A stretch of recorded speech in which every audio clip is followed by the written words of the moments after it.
It is good to be back. Live from New York City this morning. Good morning, good morning. Your equity market just about turning positive on the S&P 500.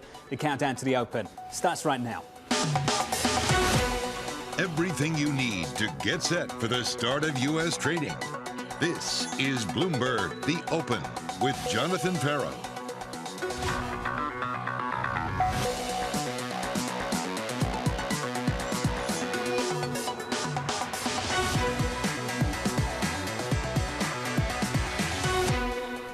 Live from New York, coming up, the rally stalling 1 week out from a June rate decision. The OECD looking for a weak economy plagued by inflation, and Chinese exports dropping for the first time in 3 months. We begin with the big issue. The bears aren't for turning. Morgan Stanley's Mike Wilson saying we're currently in the bust part of the earnings cycle, a dynamic that's not yet priced. Mark Haefele over at UBS agreeing, writing the risk-reward balance for broad U.S. equities remains unfavorable. The strength of the U.S. labor market does not yet justify a final end to the Fed's rate hiking cycle. Ed Yardeni taking a more constructive view, writing the job market refuses to land, but wage inflation is coasting lower.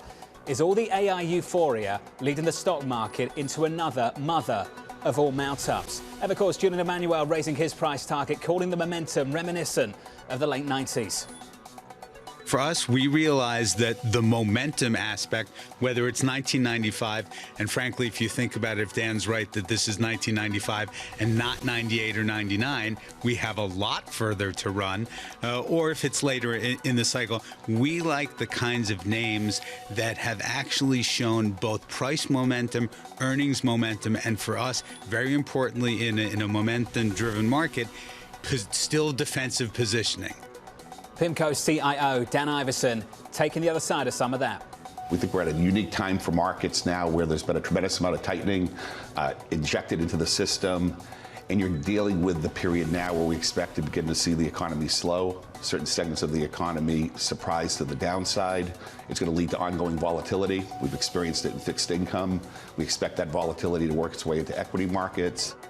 It's a similar message we've heard all year, with stocks up close to 20% from the October lows. Citi calling it the pain trade with a capital A and a capital I. Joining us now, Manulife's Francis Donald, TPW Advisory's Jay Pawlowski. Francis, I've heard it a million times this year. The earnings pain is just around the corner. It's just around the corner. We've got this 3-month rolling view of a recession. Every single month is 3 months away. Francis, do you want to fight back against any of that?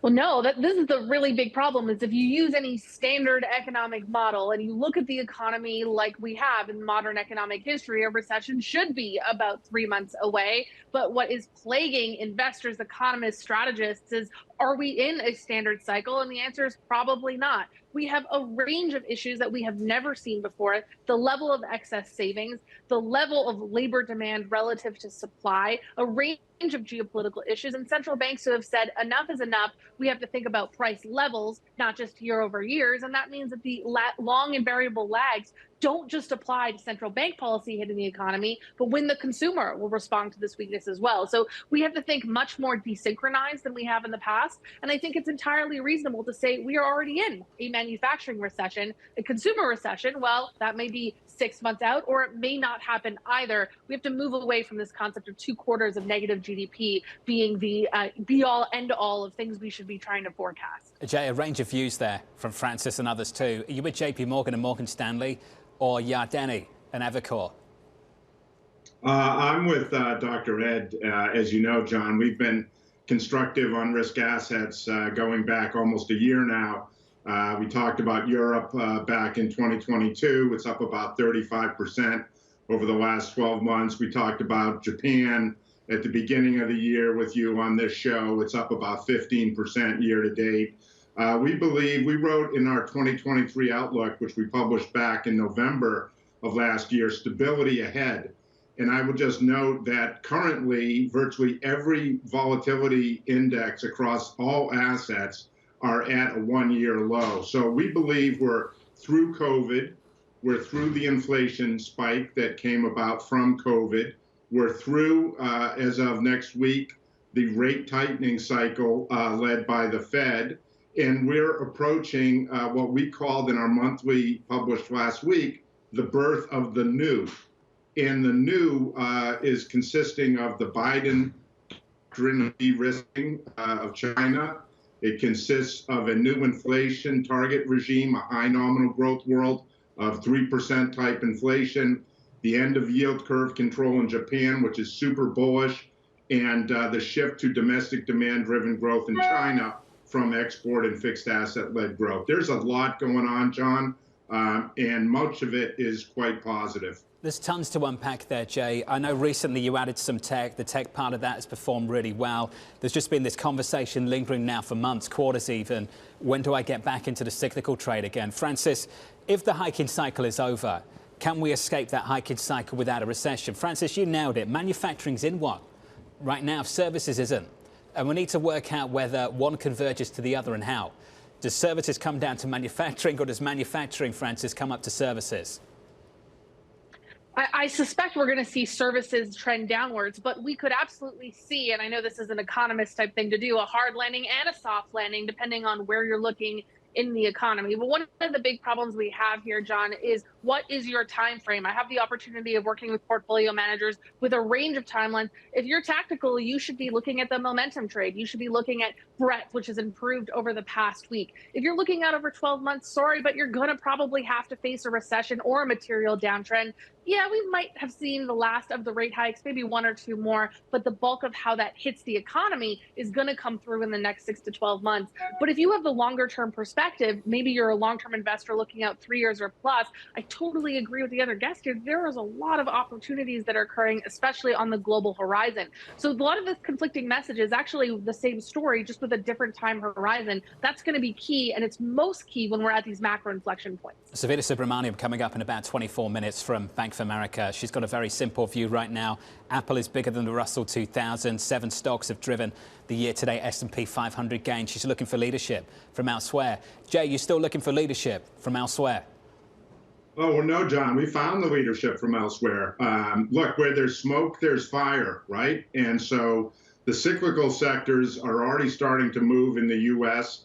They're sniffing out the fact that next week, not only will the Fed go on hold or pause, we believe that's the end of the rate tightening cycle, given where we expect inflation to be sub 4% with the June report on a year-over-year basis. So mid-July, inflation in the U.S. is going to be under 4%. The Fed is finished tightening. But more importantly, John, next week the Fed is going to update their economic forecast. And what that's going to do is they're going to increase their GDP estimates for this year and next year. And that is going to signal the end of recession risk. That's going to force the bears into the market, take us over 4,300, new bull market. We have $6 trillion in money market funds, so much cash on the sidelines. The rotation is already underway. If you look, the transports just broke above their 200-day moving average. The industrials are breaking out. Home builders are up 20% year over year. The cyclical sectors are starting to work. And so that's the rotation, which we wrote about 3 to 4 weeks ago. We titled our musings rotation to make it very clear to people. And it's happening. And markets are forward-looking discounting mechanisms, John. So it's already underway. And so we have a barbell. We have tech on one hand. That's done phenomenally well. Semiconductors, the pick and shovel of the AI age. But that's overbought. And now we have the cyclicals on the other side, industrials, transports, home builders, financials, and energy. And that stuff is starting to work. And that's the opportunity as we see it within U.S. equities. You mentioned the home builders on fire since last summer. They bottomed last summer. Neil Dutcher of Renmac has been talking about that. It's been amazing to see. You mentioned something really specific, a catalyst for a clean break of 4,300.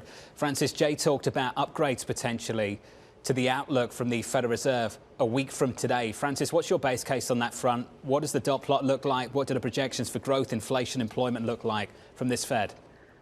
Yeah, we see a Fed that's going to try to buy more time and get a sense about whether they can actually bring inflation closer down and what that recession risk really is. But, John, we always get asked, what is the view for the next meeting? And yes, that's important. But as an investor perspective, the more important call is not, do they hike another 25 or 50 basis points? That's not going to materially change our asset allocation outlook. What will is when this Fed starts to cut. And this is a market that's anticipating cuts by year end and into 2024. If the Fed signals no more hikes, but a long or very high bar to cut, I think that could be painful for the risk trade. We need rates to stay contained. So it's not about the very, very front end of the curve so much as more the middle that I have my focus. And I'm looking for clues from Chair Powell and the S&P as to how they're thinking about the next 12 months, not the next individual meeting, because that is not the game changer. Francis Donald, Jay Pawlowski, plenty to discuss. We'll continue that conversation. Equity futures right now just about positive on the S&P. No big moves here this morning at the headline level. With more, here's Abby. Hey, John. Well, it's interesting because the Russell 2000 futures are outperforming this morning, but nonetheless, we have some big cap, big winners. Let's start off with the shares of Tesla, which are sharply higher. The last time I looked, up about 3%. This as all Model 3 cars now qualify for the $7,500 EV tax credit. The stock is popping on this news. Netflix up even more, up 3.3%. Both Wells Fargo and JP Morgan have boosted their price targets on a variety of factors, but mainly the password sharing crackdown. JP Morgan saying that this could mean almost 20% upside for the shares. And then finally, Coinbase getting a little bit of a bounce, or Coinbase getting a little bit of a bounce, up 2.5% after shedding about 20% over the last 2 days, of course, as the SEC is cracking down on crypto, including the lawsuit against Coinbase itself. Right now, investors seem a little bit less nervous. Abby, thank you. Coming up, it's a whole new world. Over the next 5 or even 10 years, we're going to be in a very, very different world than the world we were in pre-COVID. A more uncertain world, a less synchronized world, and a world that's going to create, a tremendous amount of opportunity to take advantage of shifting opportunities. Some fantastic voices on Bloomberg TV in the last 24 hours. That was Dan Iverson of PIMCO, the CIO. I can tell you right now, at a Bloomberg Invest conference, Shonali Basak sitting down with famed, legendary investor Stanley Druckenmiller. We're going to take some of that in about 10 minutes' time. Look out for that. From New York City, this is Bloomberg.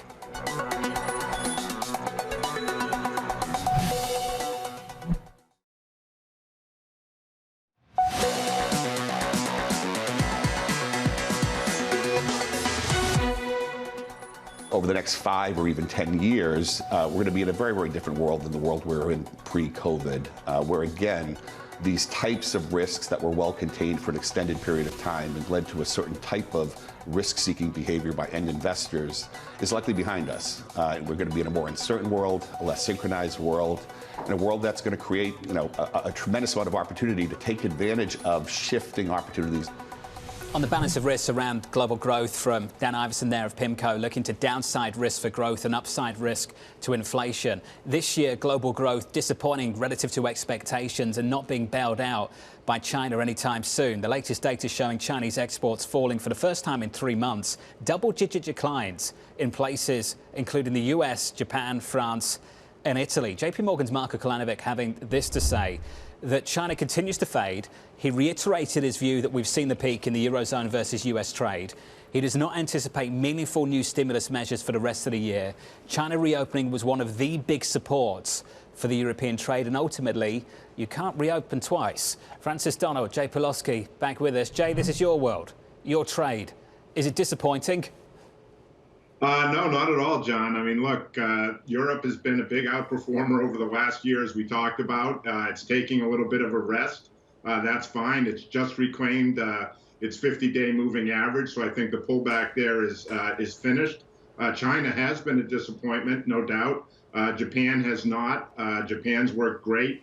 And we think that China is probably ready for a catch-up trade as well. There's a lot of catch-up opportunities out there, and China is one of them. The focus for us is that the import level this month, John, was way better than expected, which suggests to us that China is starting to pick up. Like the U.S., China is going through a destocking phase. The U.S. went through it last year. What we see coming up in the second half of this year is a restocking. And that's going to drive manufacturing up. So we see manufacturing catching up to services rather than services catching down. And when we look at the U.S. versus rest of the world on an equity basis, we continue to be overweight the rest of the world. We have trimmed that somewhat over the last couple of months to take advantage of the AI explosion, which does reside primarily in the US. So that barbell is a little bit more finely balanced than it has been, but still overweight non-US. We like Europe. We really like Japan. We like emerging markets. We think emerging markets is the next part of the world to start to move. Latin America is already doing that. Mexico, one of the best performing markets in the world. Brazil up 15% in the past 1 month. So we see EM leading the rate cutting cycle, which we believe we're about to start kicking off in the next couple months. EM is going to lead the rate cutting cycle. That's going to support the rest of the world. And very simply, John, Fed on hold equals US dollar weakness equals rest of the world and commodity outperformance. Francis, I'd love your response to that. I think there's a lot of there that I absolutely agree with. One of the challenges is, 3 months ago, we were hearing that the China reopening was going to save us from the global recession and that Europe was doing substantially better. It has been a great trade. And we also continue to see Europe as an opportunity, both tactically and strategically. But most of this global growth outlook that we hear rests on the idea that we're going to get stimulus. The last 24 hours, all the questions in my inbox: are we getting the China stimulus? Is it the next thing? It will save the global economy. But we have to take a step back here and recognize that there are global central banks who have to make a big decision about whether they're going to continue to combat inflation, which is still too high, or they're going to use their old playbook. And we suspect that they're going to use a new playbook in which they do not come to the rescue. There's another great point from Jay here, which is that traditionally we do have a Federal Reserve that leads the rate hiking and cutting cycle. We did not see that in this particular environment. So I do think EMs and non-Fed central banks will be key indicators. My concern is that we've seen the Reserve Bank of Australia. We have the Bank of Canada today, which has high odds of cutting, that we may actually see the alternate signal in the next couple of months. But I agree with Jay. We are at a critical inflection point right now. This is the moment when macro becomes important. It's always important, Francis. You know that. Francis Donald, Jay Pawlowski, to the two of you. Just fantastic. Great to catch up with you both. And to your point, EM, the original front loaders, they went first.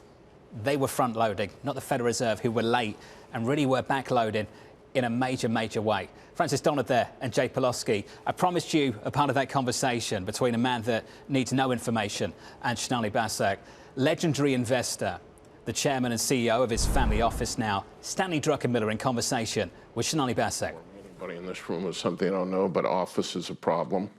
It would have been a problem anyway, but change of lifestyle and COVID makes it an even bigger problem. Financing rates going up make it a problem. I'm worried about credit tightening the next 6 to 9 months.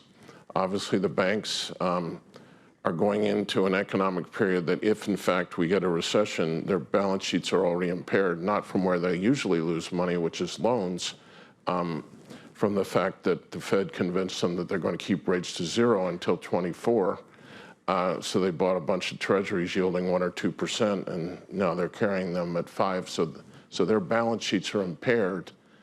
But if we get in a recession, then the real losses comes, which is stuff like credit cards, commercial real estate, that kind of stuff. So those would be my worries. You asked me my worries. That's different than my predictions. Well, the predictions, you've been talking about... I am so tired of being a bear and being labeled a bear. But to the bearish point of view, we haven't seen it. We have not seen that hard landing yet. And there's going to be many people after you today that are predicting a soft landing. And so to the extent you still believe that a hard landing is ahead of us, when does it come? What does it look like? Do we see it anymore? Yeah. A lot of people, because we haven't had an economic decline start yet, have changed their forecast from a hard landing to a soft landing, and a lot of others have changed it from soft landing to no landing. I haven't changed mine at all. The fact that it hasn't happened yet doesn't change the probability, if it does happen, of the depth of it. I mean, basically, $10 trillion, $5 trillion monetary, $5 trillion fiscal was put in during COVID. What has happened is that created this giant stock of liquidity. I think Jamie Dimon said a couple years ago there were $2.5 trillion excess demand deposits. We've been working that liquidity off slowly. That liquidity shrink was interrupted when Bank of Japan changed YCC. They went in and they bought $400 billion worth of bonds to defend their bond market. Very odd situation. They raised rates, but then liquidity exploded on it. And then obviously the debt ceiling. Secretary Yellen drew down the TGA, that's basically the Treasury savings account, from $700 billion to practically nothing last week.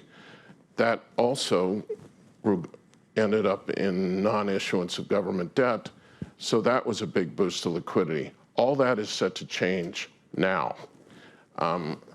Actually, the TGA is going to go the other way. She's already stated she wants to build it back up to normal levels, so you're going to have probably about $800 billion in treasuries issued between now and year end. The Fed will be continuing on with QT. You've got the student loan thing, which I think has kept consumption up.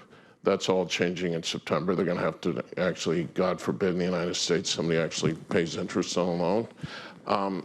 So to me, the probabilities haven't changed. It's been pushed out relative to expectations, but in no way does the fact that it hasn't started yet change the probability of whether it's going to be hard or soft. I would actually argue, since it's taken so long, the Fed has ended up with a higher terminal rate. And in fact, inflation gets stickier the longer it stays in the system, that it increases, not decreases, the probability of a hard landing. By the way, after the 87 crash, I was convinced we're going to have depression. So I've been wrong before, and if I'm wrong on this, I'll adjust.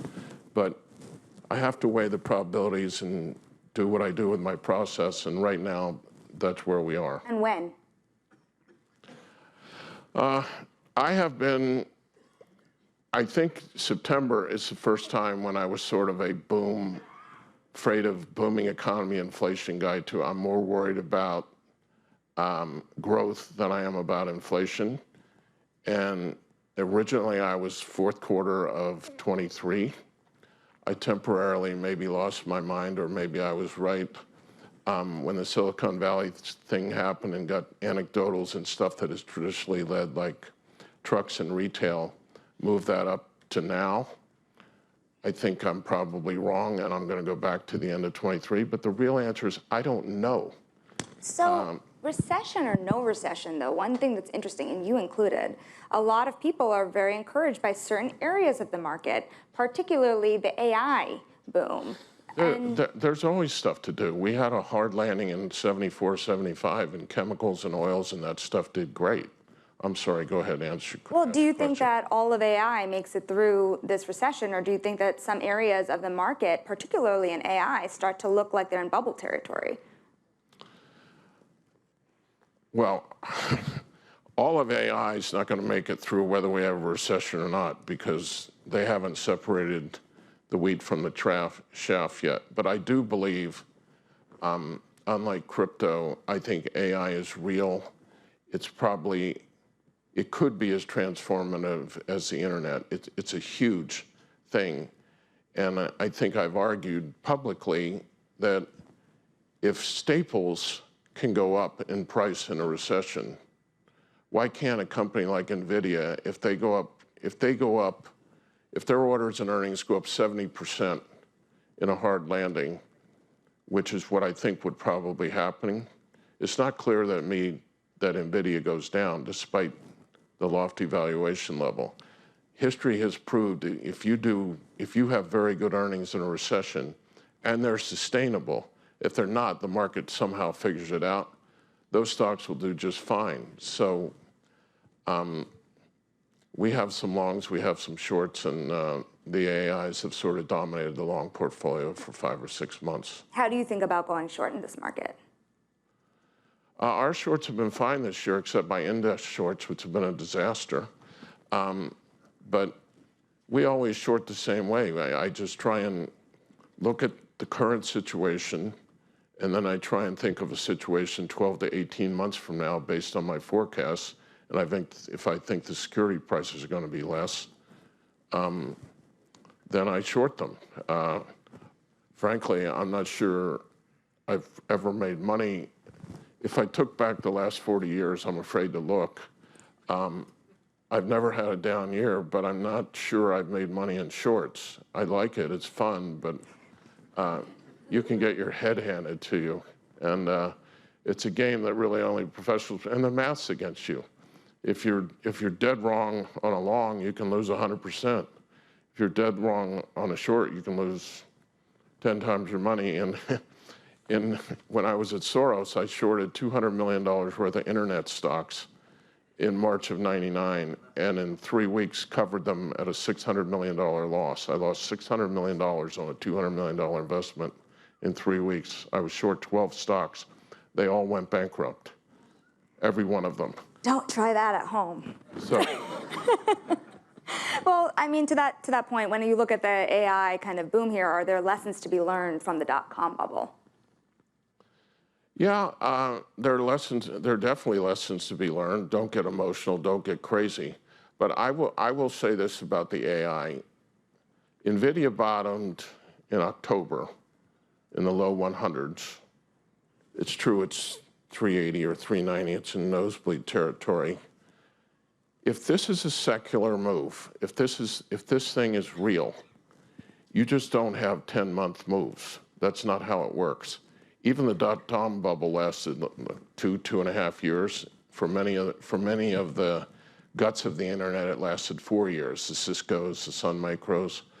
So, could NVIDIA go down materially in the short term from any point? Yes, but I would be surprised if I'm right on AI and the impact on it. I mean, it's already making the top coders 7 to 8 times more productive than they were 5 months ago. If it's as big as I think it is, NVIDIA is something we're going to want to own for at least 2 or 3 years, not for 10 months, and maybe longer. Certainly the topic du jour. There's another thing that a lot of investors are talking about. It's the promise of China. This idea, and you know, it's time to get your global view here because so many people rely on you for the macro perspective. The view here is that the GDP in China will expand faster than the United States, and a lot of investors are kind of shaking off geopolitical tensions on the back of that theory. Do you see the same promise that the China bulls are seeing? I do not.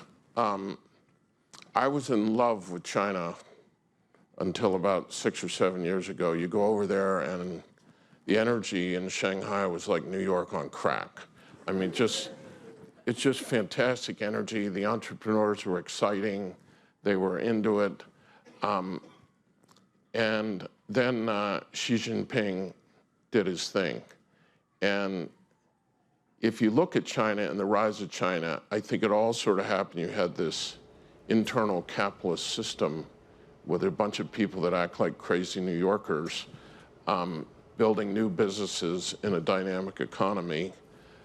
But he has proved he's not a capitalist. He's definitely not a monopolist. There's only room for one monopolist in China in his mind, that's him. Anybody that gets their heads stuck up. And I honestly think he either doesn't understand why China grew and succeeded the way they did, or frankly, he doesn't care, because in terms of staying in power. But I would be looking out 10 or 15 years, I just don't see it. Unless there's a change in power there at the top, I think that's going to be a very undynamic economy. It's not so much the geopolitical concerns. I will say this, that if I'm right, it makes me more fearful of military action, because that's when dictators become more dangerous, is when they've got to divert attention from the immediate problem. So what they're doing now is very stimulative. We're expecting a sugar high and some kind of robust growth there, maybe for 6 to 9 months. But looking out, I do not look at them as a big challenge to the United States in terms of economic power and growth.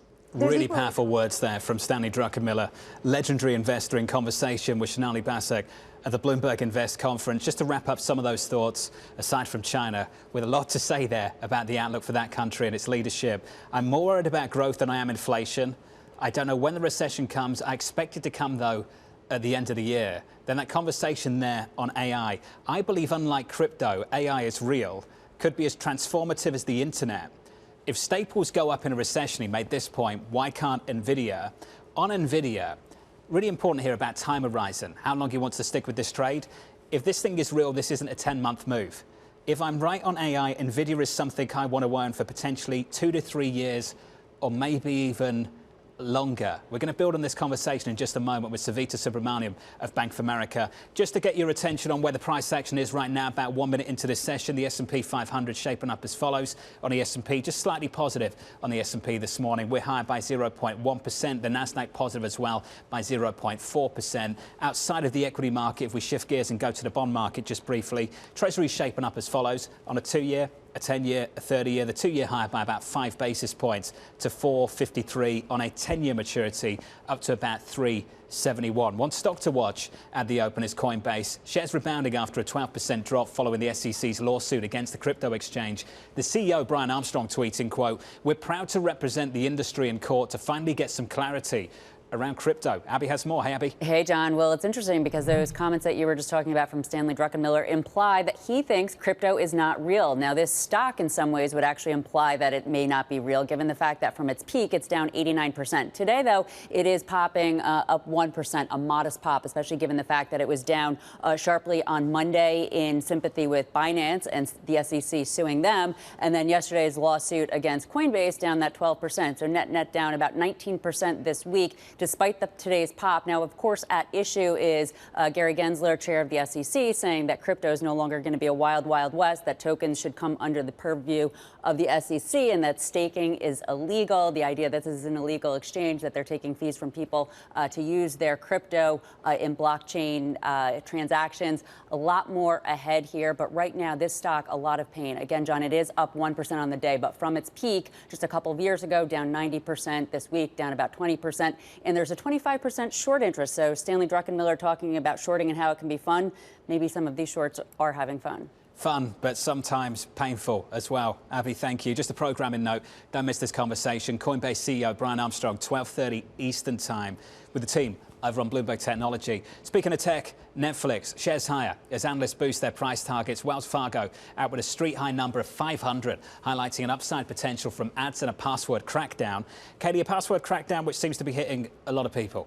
A lot of people, but it's good news for Netflix. I mean, Wells Fargo saying that basically the TV ad marketplace should be, quote, easy pickings for Netflix's ad-supported tier. And then you have JP Morgan really honing in on that password sharing note. They say that there's probably 100 million password shares out there globally, and that Netflix ideally would be able to monetize about 33 million of them by the end of 2025. That obviously would be good news for Netflix, and that's why JP Morgan also boosted its price target today to $470 from $380, so about $30 below that new street high from Wells Fargo. So we'll see how this comes to fruition, but that's a big vote of confidence, and you can see it in the stock today, currently up about 4.5% or so. For the year, Netflix is up over 40%. So that's outpacing the broader NASDAQ 100 by just a little bit. Our pain. Their gain. Katie, thank you. That stock up by 4.5%, as Kenny pointed out. Sticking with tech, Tesla seeing a boost after its Model 3 sedans become eligible for a $7,500 tax credit. Ed Ludlow has more. Morning, Ed. Yeah, good morning, Jonathan. Tesla up for a 9th straight day, its longest streak of gains going back to January of 2021. That stock trading at its highest level since November 2022. All of Tesla Model 3 sedan variants are now eligible for the full $7,500 tax credit. That was posted in an update to the US Treasury Department website, government website. What's curious about it is what's happened to make them eligible. We don't have any indication of that. Tesla started advertising the full availability of the credit among the Model 3 variants before that update was made public by the government.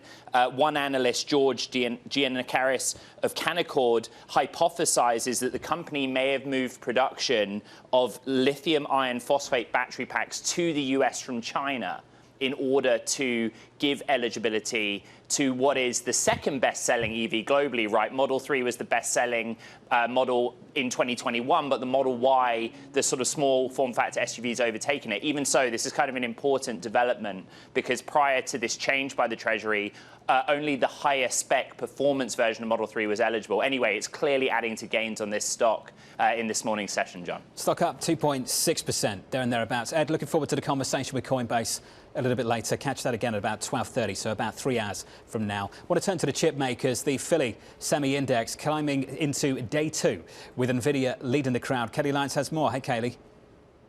Yeah, another day of outperformance for the stocks here, John. The index as a whole up about 0.8% at the moment. You continue to see leadership coming from some of these names. Of course, we saw a big rally yesterday for the likes of AMD, which was had its price target raised at Piper Sandler on an AI play. Intel announced that it was selling some of its stake in Mobileye, reaping a $1.5 billion reward off the back of that. So we saw pretty big gains for those stocks yesterday, continuing this morning with AMD and Intel, each up about 0.6%. But as you said, a little bit of outperformance from NVIDIA here, up 1.7% after it was actually lagging over the previous couple of days. Again, AI is the name of the game here, as we were just hearing from Druckenmiller himself. And then I wanted to point to Marvell Technologies as well. At the moment, up about the better part of 5%. This is after a report from the Liberty Times, which is based in Taipei, reporting that Marvell won a contract for Amazon's second-generation AI inference ASIC chip. They didn't say where they got that information from, but clearly traders are trading on it. That stock now up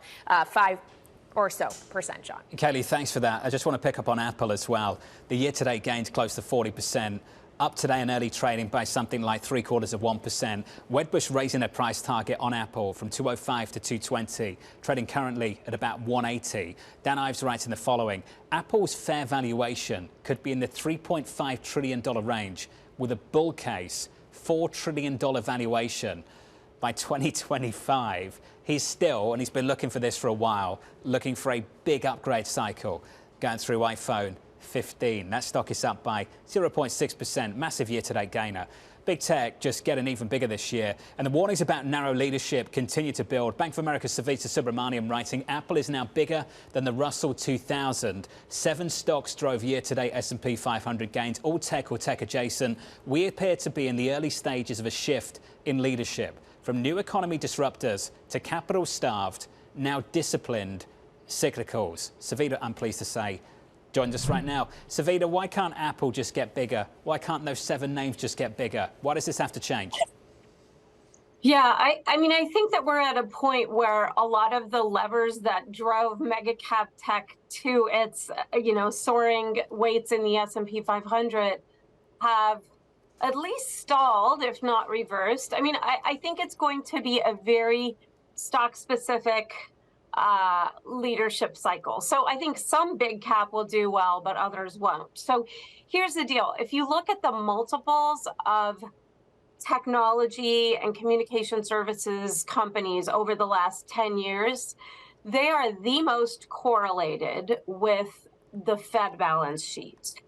And I think that's the risk, is that we've had this environment where, sure, these are great companies, but they've also been the beneficiaries of massive liquidity, falling interest rates, supporting valuations because, for growth stocks, low discount rates are a bigger boost. I think some of those macro trends are poised to at least pause, if not reverse. I mean, look at the Treasury, look at the 10-year Treasury. I think what's nerve-wracking right now is that, the idea of a 60-40 allocation in stocks versus bonds, the S&P 500 and bonds basically did the same thing for the last 10 plus years. So that's where I would be worried about mega cap tech and a lot of the, the sort of low interest rate beneficiary leadership in the market. That said, I do think that there is a really interesting theme that one can play in terms of old economy stocks actually becoming more efficient via technology. So think about it. We've been in an environment where companies haven't had to spend on productivity or efficiency because everything's been so cheap for the last 10 years. You can get cheap labor, cheap, input costs, et cetera. And then you had COVID, which reminded us of inflation and, kind of the benefits of being efficient, the benefits of managing costs. And I think that's where we see a lot of these, old economy service sectors potentially getting better. Yeah. I do think some AI plays are worth paying attention to. It's tough to follow Druckenmiller. He's very smart, but I think, and he's 100% right about AI. You can't short it, but they're not all going to be winners. And I think that's where you have to listen to our fundamental team on who's going to win and who's going to lose. But John, I wanted to mention, we are hosting in about an hour. We're hosting a conversation with a professor who's done work on how AI can basically replace professional investors. So this is a real theme. This is a real threat to jobs around the world. It's a positive for productivity. I think it's something that we just can't afford to ignore. Well, Savita, let's build on that. You mentioned Stanley Druckenmiller. For those of you just tuning in, Shonali Basak in conversation with the legendary investor, talking about AI and one stock in particular. Take a listen. If staples can go up in price in a recession, why can't a company like NVIDIA, if their orders and earnings go up 70% in a hard landing, which is what I think would probably happen, it's not clear that NVIDIA goes down despite the lofty valuation level. Savita, choosing not to short them is one thing. Can you choose just not to be in them right now? Yeah, it's a great point. I mean, look, tech is complicated. You can't ignore it. U.S. tech is the biggest sector in the world. So I think it's really about picking your spots. And here, again, I would look at companies that have thrived in an environment of cheap capital, and that was their biggest, kind of growth story. Those are the companies I would be shorting now. And, we see them in the consumer sector. We see them in communication services. We see some in technology. But I think when you look at companies that are, CapEx takers around this AI cycle, I think it's hard to say that these are companies that have just benefited from low interest rates. These are real companies with real growth stories. And the trick is to figure out how much you want to pay for that growth. And whether that is sustainable growth or whether this is, a competitive industry where that could be whittled away very quickly. I think the one benefit for mega cap tech is that, the regulatory landscape looks a bit trickier today than it has in the past, given, cyber risks, data privacy, real populist problems that are affecting the man or woman on the street. I think their mega caps have a leg up on micro or mid cap tech, because they have deeper pockets, they have the ability to shoulder more compliance and legal costs. And at some level, regulation provides a moat around an industry. So I think that's one benefit of mega cap tech that, again, you can't ignore. But if I were going to pick my spots within the S&P 500 where I'm going to get the most bang for my buck, I think I would go for companies that haven't really gotten efficient, but now have the opportunity to replace labor with automation, replace, rote processes with AI and machine learning. I think those are some of the areas where we're going to see monstrous restructuring, big sustainable margin expansion. I mean, I think this could be a really interesting theme for old economy sectors in the S&P 500. And oh, by the way, nobody owns any of those stocks. Those stocks are trading at dirt cheap levels. Old retail, kind of when you look around and you look at the disruptees versus the disruptors, you can still find inefficient companies that have the ability to get much more efficient over the next 5 years and are actually spending the money and have the tools to do so. So I think that's one of the really exciting themes within the S&P 500. Savita, always wonderful to get your view on this equity market. Savita Subramaniam there on the equity market, who recently upgraded her outlook on the S&P 500. A bias, though, for the equal weight and looking for those other things to start working. I just feel for a lot of people it's one or the other. You're either in cash at 5% or you're chasing hopes and dreams in AI, NVIDIA.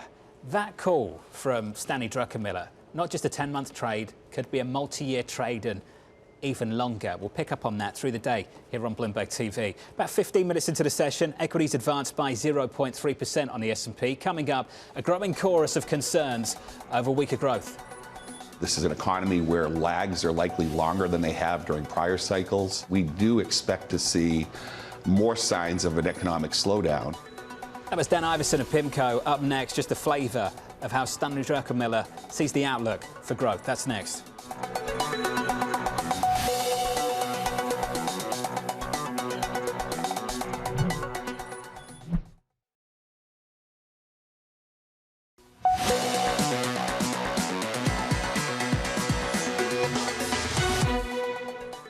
If you look at China and the rise of China, I think it all sort of happened. You had this internal capitalist system where there are a bunch of people that act like crazy New Yorkers, building new businesses in a dynamic economy.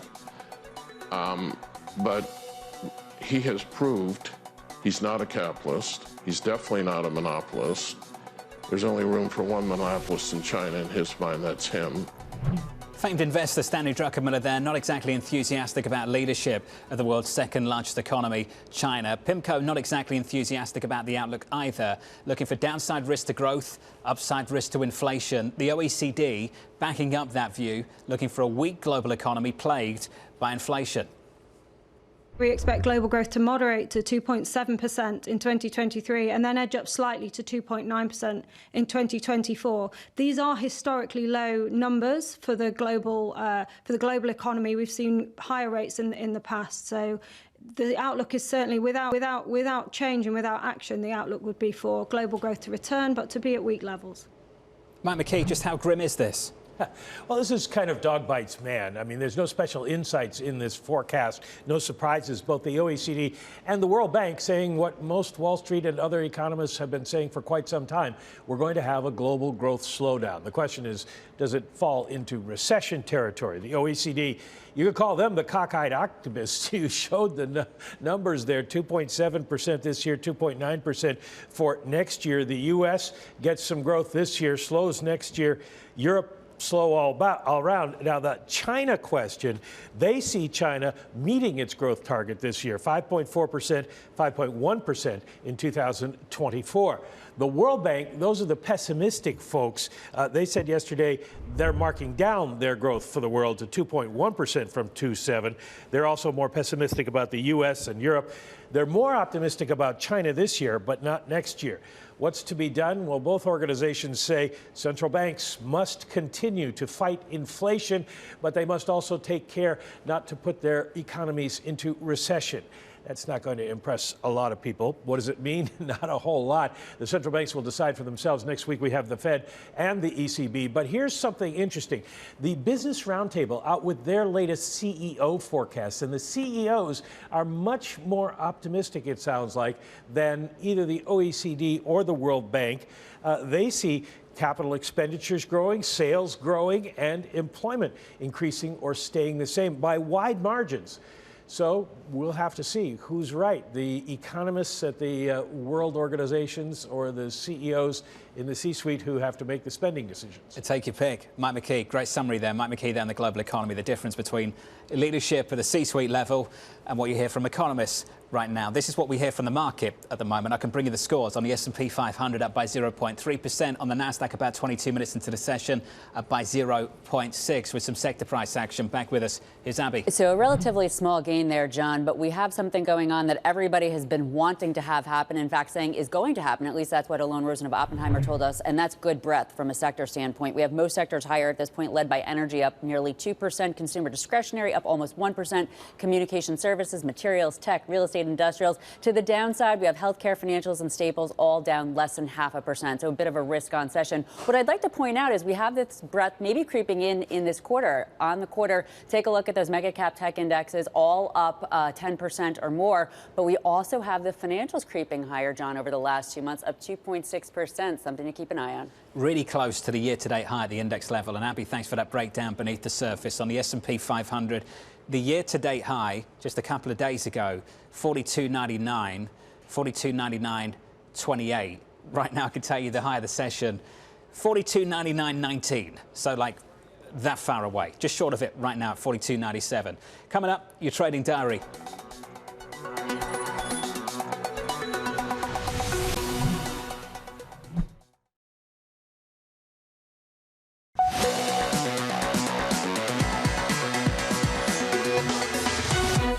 Some outperformance in the Russell this morning, up 1.5%. Elsewhere, a bit of a snooze on the S&P 500, up by 0.25%, about 26 minutes into the session. That's the price action. Here's the trading diary. Coming up, a Bank of Canada rate decision, top of the hour. President Biden welcoming Prime Minister Sunak to the White House at 11 a.m. Then another round of jobless claims coming up on Thursday. Looking ahead to next week with CPI on Tuesday. Then the big one, the Federal Reserve decision coming up on Wednesday. A hike or a skip? I think a lot of people leaning towards the idea they communicate a skip. No hike next month, but open to the idea they can make a move again. We'll talk about that tomorrow. From New York, thank you for choosing Bloomberg TV and good luck for the rest of the trading day. This was the countdown to the open. This is Bloomberg.